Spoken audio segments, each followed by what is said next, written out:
మనుషులను రక్షించడానికి, బలహీనులను బలపరచడానికి వచ్చారు యేసయ్య. వేదలను కనికరించడానికి యేసుక్రీస్తు వారు భూమి మీదకి దిగి వచ్చారు.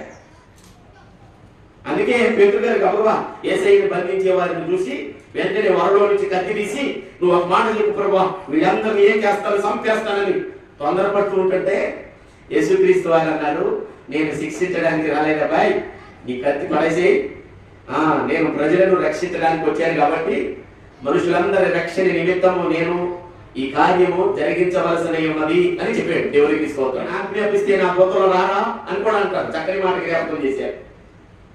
ఈ మాట జ్ఞాపకం వచ్చినప్పుడల్లా నాకు ఒక విషయం జ్ఞాపకం వస్తుంది. నేను ఆజ్ఞాపిస్తే దూతలు రారా అన్నాడు ఆయన. ఏది దూతలు అందరూ కలిసి రావసల్లా, ఒక్క దూత వచ్చేసి చాలు. ఒక్క దూత వస్తే చాలు. పాత నిబంధన గ్రంథం చదివితే ఒక్క దూతే దూసిరి కత్తి చేత పట్టుకుని నిలబడి ఉందంతే. గడగడగడగడ ఉలికించాడు ఆ దూత. ఒక దూత దూసిరి కత్తి చేత పట్టుకుని నిలబడి ఉన్నప్పుడు గడగడ ఉలికిపోయాడు భక్తుడు. దేవునికి స్తోత్రం. 70,000 మంది పైగా చనిపోయారంట ఒక్కసారి ఇట్లా కత్తి దూకితే. దూత వచ్చి ఎంత ఉంటుందో తెలుసండి? చాలా మంది చరిత్రలో కూడా రాశారు దేవుడి దూత ఎంత హైట్ ఉంటుందో.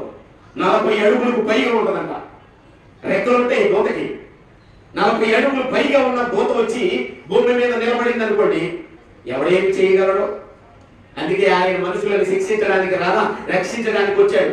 ఎలాగూ ఆదాము అవ్వల ద్వారా, సాతాను గారి ప్రేరేపణ ద్వారా మనుషులందరికీ ఎలాగూ పాపము ప్రాప్తించిందో దానిని కొట్టివేయడానికే, తీసివేయడానికే భూమి మీదకి మరలా కడపటి ఆదాముగా యేసుక్రీస్తు వారు జన్మించి రక్తము చిందించి మనుషులందరి పాపముల నిమిత్తం మరణించి సజీవుడిగా తిరిగి లేచాడు. సమాధిని గెలిచి, మరణాన్ని గెలిచి తిరిగి లేచాడు. మరణపు ముళ్ళును విరిచివేసి తిరిగి లేచిన సమర్థుడు.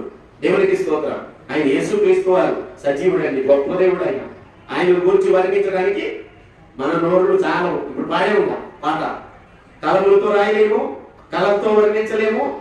ఆకాశం అంతటిని పుస్తకము మలిచి, సముద్రపు నీరంతటిని ఒక పెద్ద పెన్న తయారు చేసి, సిరాగా చేసి, సిరా అంటారు, తయారు చేసి రాసిన యేసయ్య ప్రేమను గురించి చెప్పలేము. అంత గొప్ప దేవుడు. మీకు ఇప్పుడు తెలియదు. ఆయన వస్తున్నాడు. ఆయన వచ్చిన సమయంలో గడగడ వణికెదరు, వంగని మోకాళ్ళు వంగిపోవును, మొక్కని వారందరూ మొక్కుతారు.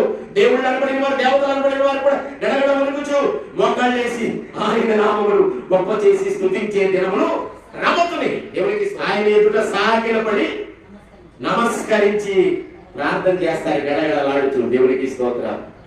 నీవు ప్రార్థిస్తావా? ఆయన అంత గొప్ప దేవుడు. మేము ప్రభువుని నమ్మేమండి, మరి మేము క్రైస్తవ బిడ్డలు అని పిలువబడుతున్నామని ఒక్కటి మాత్రం